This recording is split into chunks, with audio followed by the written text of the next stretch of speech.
Duha ka mga babay ang gidakop sa kapulisan ni adtong Sabado human 250 ka putos sa gituohang shabu nga may balor nga 1.2 milyones pesos ang nasakmit sa ilang posisyon.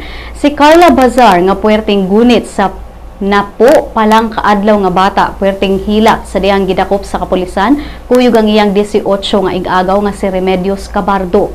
Ang duha mihimakak sa ilang kalabutan sa maong ilegal nga pagpamaligi og drugas diha sa Tangke, Talisay City. Matud pa ni Bazar nga usa lang siya kalabandera ug gilabay lang ang drugas sa ilang balay human nagkagubot na sa pagsulod sa kapulisan.